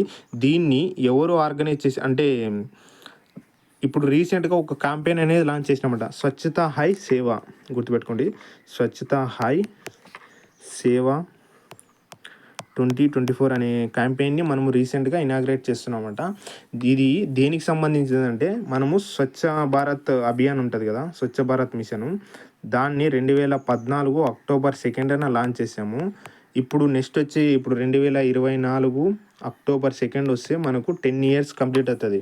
10 years కంప్లీట్ అయిన అంటే సందర్భంగా మనము స్వచ్ఛతా హై సేవ అనే కార్యక్రమాన్ని రీసెంట్గా ఇనాగ్రేట్ చేస్తున్నామట. అందులో భాగంగానే ఈ సఫాయి మిత్ర సమ్మిట్ని అంటే ఆర్గనైజ్ చేయబోతున్నమాట. ఇందులో ఈ క్యాంపెయిన్లో భాగంగా దీన్ని ఇనాగ్రేట్ చేస్తున్నాం. దీన్ని ఎవరు లాంచ్ చేశారంటే గవర్నమెంట్ ఆఫ్ ఇండియా అని గుర్తుపెట్టుకోండి. అంటే స్వచ్ఛతా హి సేవ ఉంది కదా క్యాంపెయిన్, దీన్ని ఎవరు అంటే లాంచ్ చేశారంటే గవర్నమెంట్ ఆఫ్ ఇండియా అని గుర్తుపెట్టుకోండి. ఇది దానికి సంబంధించింది. తర్వాత ఇప్పుడు మనకు మధ్యప్రదేశ్ గవర్నర్ ఎవరు ఉన్నారంటే మంగూభాయ్ పటేల్ ఉన్నారు. తర్వాత ఇప్పుడు మధ్యప్రదేశ్ చీఫ్ మినిస్టర్ ఎవరు ఉన్నారంటే మోహన్ యాదవ్ అని గుర్తుపెట్టుకోండి. మోహన్ యాదవ్ ఉన్నారని గుర్తుపెట్టుకోండి. నెక్స్ట్ టాపిక్ చూద్దాం. నెక్స్ట్ టాపిక్ వచ్చేసి రీసెంట్గా రికీ పాంటింగ్ మనకు లాస్ట్ టైం ఢిల్లీకి క్యాపిటల్స్కి హెడ్ కోచ్గా ఉన్నాడు కదా ఈయన. ఇప్పుడు రికీ పాంటింగ్ అనే వ్యక్తి మనకు ఇప్పుడు పంజాబ్ కింగ్స్కి హెడ్ కోచ్గా ఎన్నికైనారనమాట. పంజాబ్ కింగ్స్కి రీసెంట్గా హెడ్ కోచ్గా ఎన్నికైనారనమాట. ఎవరిని రీప్లేస్ చేశారంటే త్రివేర్ బైలిస్ అనే వ్యక్తిని రీప్లేస్ చేశారనమాట. రికీ పాంటింగ్ అనే ఈయన ఆస్ట్రేలియా దేశానికి చెందిన క్రికెట్ ప్లేయర్ అనమాట. ఆస్ట్రేలియా దేశానికి చెందిన క్రికెట్ ప్లేయర్. రీసెంట్గా రికీ పాంటింగ్ ఏ ఐపీఎల్ టీమ్కి రీసెంట్గా హెడ్ కోచ్గా ఎన్నికైనారంటే పంజాబ్ కింగ్స్ అని గుర్తుపెట్టుకోండి. నెక్స్ట్ టాపిక్ చూద్దాం. ఓకే, రీసెంట్గా ఒక రిపోర్ట్ అనేది రిలీజ్ అవుతుంది అనమాట. ఇది అంటే ఈ రిపోర్టు దేనికి సంబంధించిందంటే all country world investable market index అంటారు దీన్ని. ఇక్కడ చూడండి, ఆల్ కంట్రీ ACWI అంటారు. All country world investable market index అంటారు. దీన్ని ఎవరు రిలీజ్ చేస్తారంటే MSCI అనే వాళ్ళు రిలీజ్ చేస్తారు. తర్వాత వచ్చేసి దీంట్లో మన ఇండియా ర్యాంక్ ఎంత సాధిస్తుందంటే ఇండియా ర్యాంక్ వచ్చేసి మనకు 6th ర్యాంక్, అంటే లాస్ట్ టైం కంటే మెరుగ్గా ఇప్పుడు 6th ర్యాంక్ సాధిస్తుంది అనమాట. ఇది దేనికి సంబంధించిందంటే మార్కెట్స్ ఉంటాయి కదా, మార్కెట్స్ విభాగాల్లో ఇది మనకి ఎంత షేర్ మనం ప్రాఫిట్స్ గెయిన్ పొందుతాం అనే భాగంలో దీన్ని ఎంత ఇన్వెస్ట్ చేయబోతున్నామో, తర్వాత ఎంత ప్రాఫిట్ అంటే ఓవరాల్గా చూస్తారన్నమాట మార్కెట్స్ విభాగంలో. ఇది దీనికి సంబంధించి మన ఇండియా వచ్చేసి 6th ర్యాంక్. ఇక్కడ మనం తెలుసుకున్న పాయింట్ ఇంకోటి ఏంటంటే మన ఎనిమీ ఉన్నారు కదా చైనాని అంటే వెనుకొక నెట్టి మనం 6th ప్లేస్కి వచ్చామంట. అంటే చైనాని సర్ప్రైజ్ చేసినామంటాం. ఇక్కడ చూడండి, సర్పాసెస్ చేసినామంట చైనాని మనం. ఇది దానికి సంబంధించింది. ఇప్పుడు మనము అంటే ఎంత పర్సెంట్ మనము అంటే ఈ మార్కెట్స్ని అంటే వెయిటేజ్గా ఉన్నామంటే మనము 2.35% మనము ముందస్తున్నాం అనమాట. ఇండియాది అయితే. తర్వాత చైనాది ఎంత ఉంటుందంటే 2.24% అనేది ఇన్వెస్ట్మెంట్గా ఉంటుందండి క్యాపిటల్ మార్కెట్స్ పర్ఫార్మెన్స్లో. ఇది దానికి సంబంధించి మన ఇండియాది వచ్చేసి ఇంత ఉంటుంది, అదే చైనాది వచ్చేసి ఇంత ఉంటుంది. వరల్డ్ ఇన్వెస్టబుల్ మార్కెట్ ఇండెక్స్ రీసెంట్గా తర్వాత క్యాపిటల్ మార్కెట్స్ పర్ఫార్మెన్స్ బేస్ చేసుకొని అంటే వరల్డ్ వైడ్గా రీసెంట్గా ఒక రిపోర్ట్ అనేది రిలీజ్ చేసింది అనమాట. అందులో మన ఇండియా వచ్చేసి 6th లార్జెస్ట్ మార్కెట్గా అంటే అవతరిస్తుంది అనమాట. ఎవరిని సర్ప్రైజ్ చేస్తుంది అంటే మనకు చైనా వాళ్ళని సర్ప్రైజ్ చేస్తుంది. మనం ఎంత పర్సెంట్ ఉన్నామంటే 2.35% ఉన్నాము. అదే చైనా వాళ్ళు వచ్చేసి 2.34 అంటే 2.24% ఉన్నారు. ఇది దానికి సంబంధించి ఇది ఒకటి గుర్తుపెట్టుకోండి. చైనా సర్ప్రైజ్ చేసినామని 6th లార్జెస్ట్ మార్కెట్. ఓకే, అంతే. ఇంకా నెక్స్ట్ టాపిక్ చూద్దాం. రీసెంట్గా ఒక పోర్ట్ అనేది రీసెంట్గా న్యూస్లో ఉందన్నమాట. దానికి వచ్చేసి గోపాల్పూర్ పోర్ట్ అనేది రీసెంట్గా న్యూస్లో ఉందన్నమాట. ఇది వచ్చేసి మనకు ఏ రాష్ట్రంలో ఉంటుంది అంటే ఒడిస్సా రాష్ట్రంలో ఉంటుంది. ఇది ఎందుకు రీసెంట్గా న్యూస్లో ఉందంటే అంటే దీంట్లో ఉండే వాటా ఉంటుంది కదా 95% షేరు ఎవరికి ట్రాన్స్ఫర్ చేశారంటే అదానీ గ్రూప్కి ప్లస్ ఏపీ సెజ్ అంటారు దీన్ని. ఏపీ సెజ్ అంటారు. Adani sports special economic zone limited అంటారు దీన్ని. Adani sports special economic zone అంటారు. దీనికి మనకు అంటే 95% షేర్ని దీన్ని అంటే ట్రాన్స్ఫర్ చేసేసింది అనమాట. షేర్ని. ఇది దానికి సంబంధించింది. ఇది ఒడిస్సాలో పోర్ట్ అనమాట, ఒక పోర్ట్ అనమాట ఒడిస్సాలో. దీనికి ఉన్న ఇంపార్టెన్స్ ఏంటంటే ఒక ఇయర్లోన 20 మిలియన్ మెట్రిక్ అంటే కార్గో ఉంటుంది కదా, కార్గోని హ్యాండిల్ చేసే అంటే కెపాసిటీ ఉంటుంది అనమాట. అంటే ఎక్స్పోర్ట్స్ ట్రాన్స్పోర్ట్స్ విభాగంలో కార్గోని హ్యాండిల్ చేసే కెపాసిటీ దీనికి ఉంటుంది. అంటే 1 ఇయర్లో 20 మిలియన్ హెక్టార్స్ అంటే చూడండి, గుర్తుపెట్టుకోండి. ఇది దానికి సంబంధించి రీసెంట్గా గోపాల్పూర్ పోర్ట్ అనేది రీసెంట్గా న్యూస్లో ఉంది. ఇది ఏ రాష్ట్రానికి సంబంధించిన అడుగుతారు, ఒడిస్సాని గుర్తుపెట్టుకోండి. తర్వాత దీంట్లో ఎందుకు రీసెంట్గా న్యూస్లో ఉందంటే 90% షేర్ని ఈ అదానీ గ్రూప్కి, అంటే అదానీ పోర్ట్స్ ఉంటాయి కదా, దానికి ట్రాన్స్ఫర్ చేసిందని గుర్తుపెట్టుకోండి. ఇది దానికి సంబంధించింది. నెక్స్ట్ టాపిక్ చూద్దాం. ఓకే, రీసెంట్గా ఇరానీ కప్ అనేది రీసెంట్గా న్యూస్లో ఉంటుంది అన్నమాట. 2024 ఇరానీ కప్ 2024 రీసెంట్గా న్యూస్లో ఉంటుంది అనమాట. దీన్ని ఎవరు హోస్ట్ చేశారంటే లక్నో హోస్ట్ చేయబోతుంది అనమాట. లక్నో యూపీ హోస్ట్ చేయబోతుందంట. ఫస్ట్ దీన్ని ఎవరు హోస్ట్ చేస్తామని ఒప్పుకుంటారంటే ముంబై హోస్ట్ చేస్తామని చెప్పుకుంటుంది. అంటే ఈ ముంబై హోస్ట్ చేస్తామని ఒప్పుకుంటుంది. అండ్ సమ్ రీజన్స్ వల్ల ముంబై నుంచి మనకు లక్నోకి షిఫ్ట్ అవుతాము. ఇది దానికి సంబంధించింది. ఈ మ్యాచ్ ఎవరి మధ్య జరుగుతుందంటే Mumbai versus rest of India మధ్య జరుగుతుంది అనమాట. ఇది ఎక్కడ జరుగుతుందంటే భారతరత్న శ్రీ అటల్ బిహారీ వాజ్పేయి ఏక్నాథ్ క్రికెట్ స్టేడియం వద్ద ఇది జరుగుతుందని గుర్తుపెట్టుకోండి. ఏక్నాథ్ స్టేడియం వద్ద జరుగుతుందని గుర్తుపెట్టుకోండి. ఇది ఎప్పటి నుంచి ఎప్పటి వరకు కండక్ట్ చేయబోతున్నారంటే అక్టోబర్ 1 నుంచి అక్టోబర్ 5 వరకు కండక్ట్ చేయబోతున్నారు గుర్తుపెట్టుకోండి. రీసెంట్గా ఇరానీ కప్ 2024 ఎక్కడ హెల్డ్ చేయబోతున్నారంటే లక్నో అని గుర్తుపెట్టుకోండి. ఎక్కడి నుంచి ఎక్కడి వరకు అంటే ముంబై నుంచి లక్నోకి షిఫ్ట్ అయిపోయింది అనమాట. అంటే హోస్ట్ హెల్డ్ ఎక్కడ జరిగే ప్లేస్ అనమాట. నెక్స్ట్ టాపిక్ అంటే రీసెంట్గా కొన్ని న్యూస్లో అనమాట 2026లో కామన్వెల్త్ గేమ్స్ అనేవి అంటే ఫస్ట్ ఆస్ట్రేలియా హోస్ట్ చేయాలి. తర్వాత ఆస్ట్రేలియా మా దగ్గర అంత బడ్జెట్ లేదు హోస్ట్ చేయలేమని చెప్తే రీసెంట్గా ఏ కంట్రీ హోస్ట్ చేయబోతుందంటే గ్లాస్గో అని గుర్తుపెట్టుకోండి. స్కాట్లాండ్. ఈ గ్లాస్గో అనేది అప్పుడే ఆల్రెడీ హోస్ట్ చేసింది అనమాట. 2014లో హోస్ట్ చేస్తుంది. ఇది 4 yearsకి ఒకసారి జరుగుతుంది అనమాట. ఈ ఈవెంట్ కామన్వెల్త్ ఈవెంట్ అనేది 4 yearsకి ఒకసారి జరుగుతుంది. మన ఇండియా ఎప్పుడు హోస్ట్ చేసిందంటే 2010లో మన ఇండియా హోస్ట్ చేసింది అనమాట. తర్వాత ఇందులో భాగంగా ఫస్ట్ కామన్వెల్త్ గేమ్స్ ఎప్పుడు జరిగాయంటే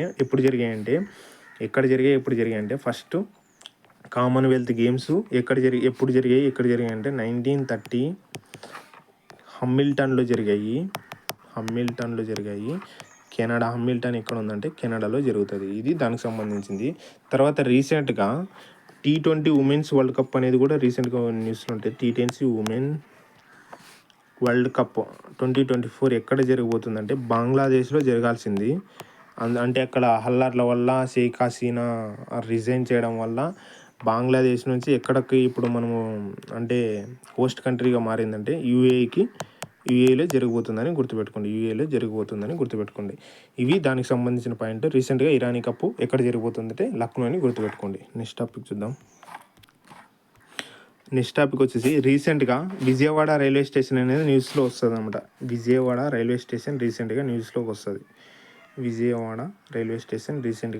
వస్తుంది. ఎందుకు వస్తుంది అంటే NSG 1 స్టేటస్ని పొందుతుంది అనమాట. ఈ విజయవాడ రైల్వే స్టేషన్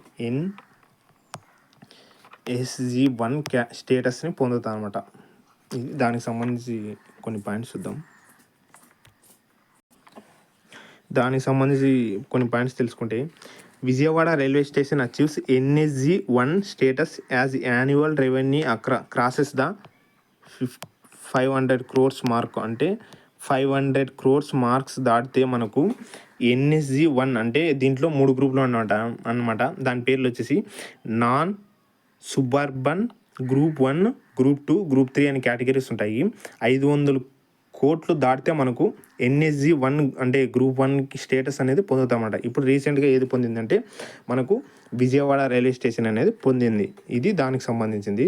ఇందులో భాగంగానే మనకు ప్యాసింజర్స్ని అంటే 2023-24 ఫైనాన్షియల్ ఇయర్లో అంటే ప్యాసింజర్స్ ఎంతమంది వస్తున్నారు అనేది దాంట్లో చూస్తే మనకు అంటే విజయవాడ రైల్వే స్టేషన్ ఎంతమంది ప్యాసింజర్స్ని హ్యాండిల్ చేయబోతుంది 2023-24లో అంటే 16.84 మిలియన్ ప్యాసింజర్స్ మందిని హ్యాండిల్ చేసిందనమాట. ఇది దీనికి గాను తర్వాత 500 crores రీచ్ కావడం వల్ల దాని యొక్క రెవెన్యూ అనేది ఇప్పుడు మనకు NSG 1 స్టేటస్ని పొందిందనమాట. NSG అంటే ఏం లేదు, నాన్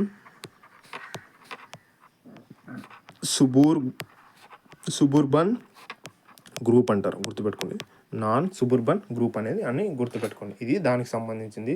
ఇప్పుడు మనకు రెవెన్యూ ఎంత ఉందంటే విజయవాడ రైల్వే స్టేషన్ 528 కోట్లు అంట, చూడండి 528 కోట్లుగా ఉందన్నమాట దీని యొక్క రెవెన్యూ. ఇప్పుడు నెక్స్ట్ టాపిక్ చూద్దాం.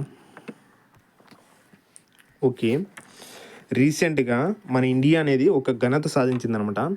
ఈ దేంట్లో అంటే FATF కొన్ని రికమెండేషన్స్ని ఇస్తుంది అనమాట. అంటే కొన్ని వాటికి కొన్ని స్టేటస్ని అందిస్తుంది అనమాట. దాంట్లో India achieved high level of technical compliances across all recommendations terror funding watchdog FATF నుంచి high level of technical compliments across all recommendation, అన్ని రికమెండేషన్లోన టెక్నికల్ కాంప్లైంట్స్ అనేది పొందిందనమాట.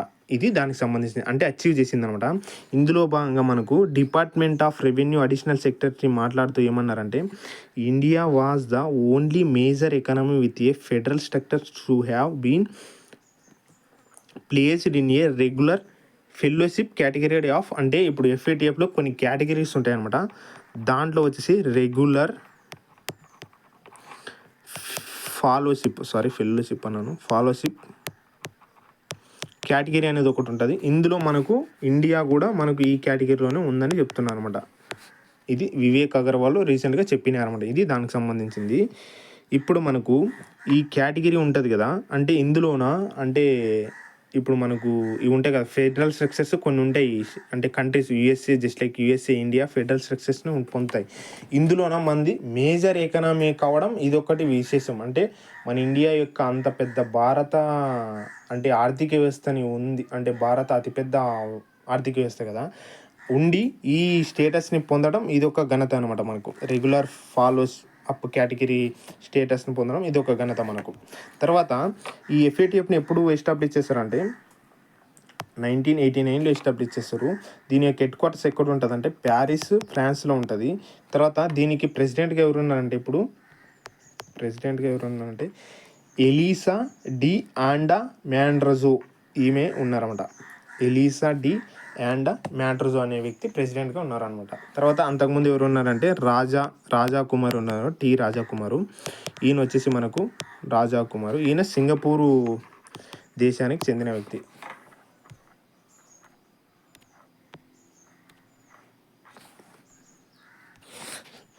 సారీ, మధ్యలో చిన్న డిస్టర్బెన్స్, మొబైల్లో చూస్తున్నాను, కొద్దిగా అనీజీ డిస్టర్బెన్స్ వస్తుంది. తర్వాత ఇండియా FATFలో ఎప్పుడు జాయిన్ అవుతుందంటే FATFలో జాయిన్ అవుతుందంటే 2010లో జాయిన్ అవుతుంది. ఇది దానికి సంబంధించింది. నెక్స్ట్ టాపిక్ చూద్దాం. ఓకే, రీసెంట్గా ఒక స్కీమ్ అనేది రీసెంట్గా న్యూస్లో ఉంటుంది. ఆ స్కీమ్ పేరు వచ్చేసి మనకు పుణ్యశ్లోక్ అహిల్యాదేవి హోల్కర్ ఉమెన్ స్టార్టప్ స్కీమ్ అంటారు. పుణ్యశ్లోక్ అహిల్యాదేవి హోల్కర్ ఉమెన్ స్టార్టప్ స్కీమ్ అంటారు. దీన్ని ఎవరు లాంచ్ చేశారంటే prime minister Narendra Modi launch చేశారనమాట. దీంట్లో భాగంగా మనకు ఉమెన్ స్టార్టప్స్ ఉంటారు కదా, వాళ్ళు చిన్న స్టార్టప్స్కి వాళ్ళకి ఎంత ఫైనాన్షియల్ అసిస్టెన్స్ ప్రొవైడ్ చేస్తారంటే 25 లక్షలు ప్రొవైడ్ చేస్తారు. తర్వాత ఇందులో భాగంగానే వీళ్ళకి బ్యాక్వర్డ్ క్లాసెస్ ఉంటారు కదా, ఎకనామికల్ వీకర్ సెక్షన్స్ వాళ్ళు, EWS వాళ్ళు, దానికి 25% రిజర్వ్ చేస్తారన్నమాట. 25% ప్రొవిజన్స్ రిజర్వ్ చేస్తారన్నమాట ఇందులో భాగంగా. ఇది దానికి సంబంధించిన ఉమెన్ స్టార్టప్స్ కోసం ఒక స్కీమ్ని లాంచ్ చేశారు. పుణ్యశ్లోక్ అహిల్యాదేవి హోల్కర్ ఉమెన్ స్టార్టప్ స్కీమ్ అనేది రీసెంట్గా ఎక్కడ లాంచ్ చేశారంటే మహారాష్ట్ర అని గుర్తుపెట్టుకోండి. ఎవరు దీన్ని లాంచ్ చేశారంటే మనకు ప్రైమ్ మినిస్టర్ నరేంద్ర మోడీ అని గుర్తుపెట్టుకోండి. చాలా ఎందుకంటే ఎక్కువ వేరే స్టేట్స్ గురించి నెక్స్ట్ టాపిక్ చూద్దాం.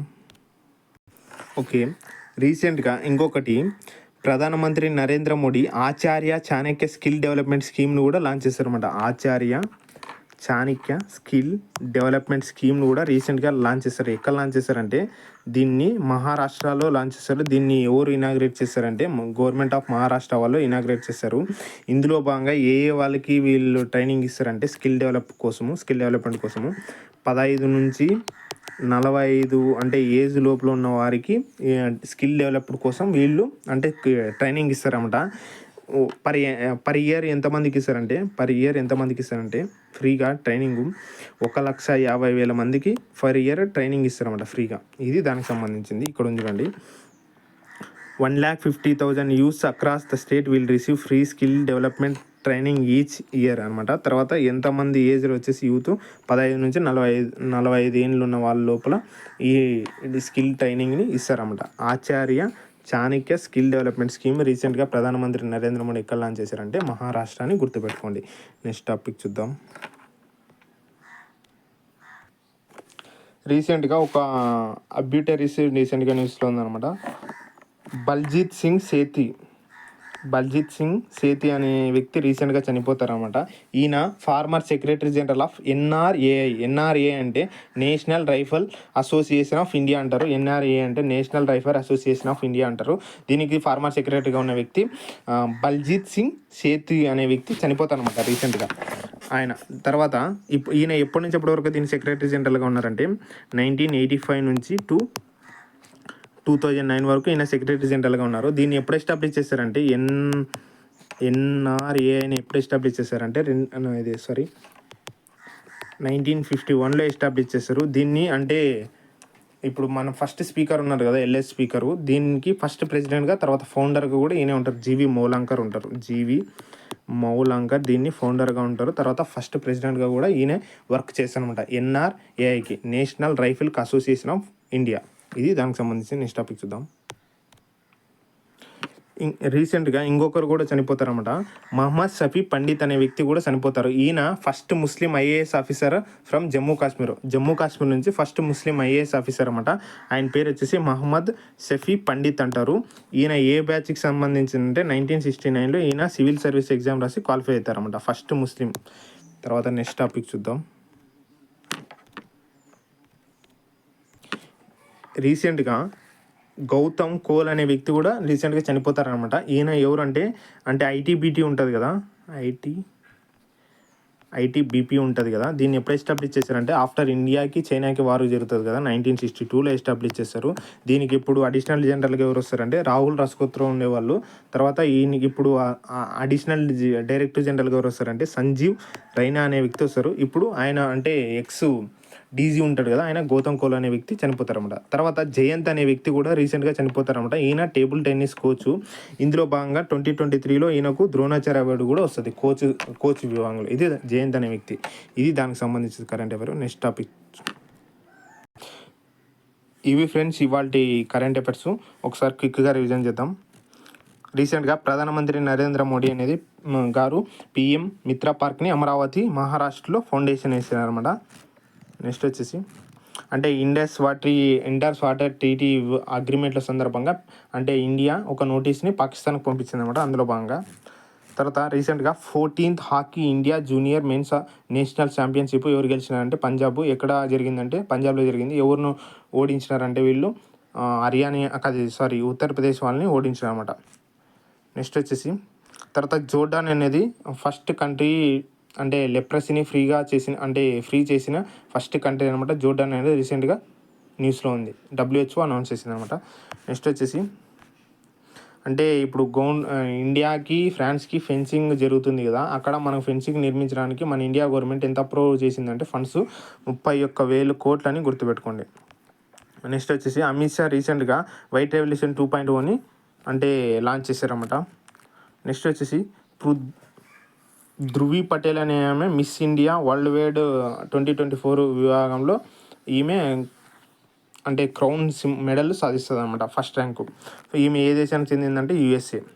నెక్స్ట్ వచ్చేసి యోగి ఆదిత్యనాథ్ రీసెంట్గా హైటెక్ నర్సరీస్ని 73 డిస్టిక్లో అంటే లాంచ్ చేశారు, సెటప్ చేశారన్నమాట.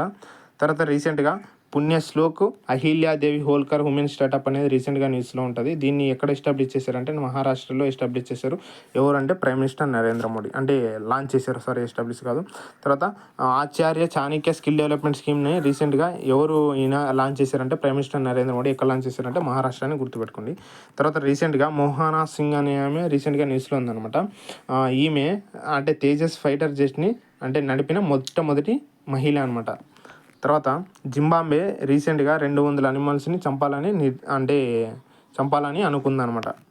నెక్స్ట్ వచ్చేసి రీసెంట్గా 19th దివ్యకళ మేళా అనేది ఎక్కడ జరిగిందంటే విశాఖపట్నంలో జరిగింది. దీన్ని ఎవరు ఇనాగ్రేట్ చేశారంటే Abdul Nazeer, governor of AP, ఈయన ఇనాగ్రేట్ చేశారన్నమాట. తర్వాత రీసెంట్గా ఎన్సీబీకి న్యూ డైరెక్టర్ జనరల్ వస్తారు, అనురాగ్ కార్గ్ అనే వ్యక్తి.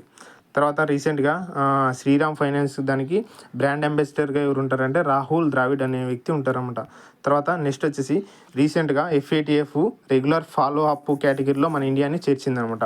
నెక్స్ట్ వచ్చేసి ఈ గౌతమ్ కోలు ఎక్స్ ITBP DG చనిపోయారన్నమాట. తర్వాత ఈ జయంత్ టేబుల్ టెన్నిస్ కోచ్ రీసెంట్గా చనిపోయినారన్నమాట. నెక్స్ట్ వచ్చేసి రీసెంట్గా విజయవాడ రైల్వే స్టేషన్ న్యూస్లో ఉంది. ఇది NSG 1 స్టేటస్ని పొందుతామట. అంటే ఎందుకంటే 500 కోట్ల రెవెన్యూ క్రాస్ చేసిందన్నమాట 1 ఫైనాన్షియల్ ఇయర్లో. తర్వాత నెక్స్ట్ వచ్చేసి ప్రెసిడెంట్ ద్రౌపది ముర్ము సఫాయి మిత్ర సమ్మేళనానికి అటెండ్ అవుతుంది అనమాట. ఈ సమ్మేళనం ఎక్కడ జరుగుతుందంటే ఉజ్జయిన్లో జరుగుతుంది. నెక్స్ట్ వచ్చేసి India becomes 6th largest market, అంటే మార్కెట్స్ దాంట్లోన. తర్వాత world investable report market index దాంట్లో ఇండియా ర్యాంకు 6th ఉంటుందన్నమాట. దీన్ని అంటే చైనాని వెనక్కి మన ఇండియా ముందుకు వస్తుంది అనమాట. నెక్స్ట్ వచ్చేసి రికీ పాంటింగ్ రీసెంట్గా న్యూస్లో ఉన్నారు. పంజాబ్ కింగ్కి న్యూ హెడ్ కోచ్గా ఎన్నికవుతారు.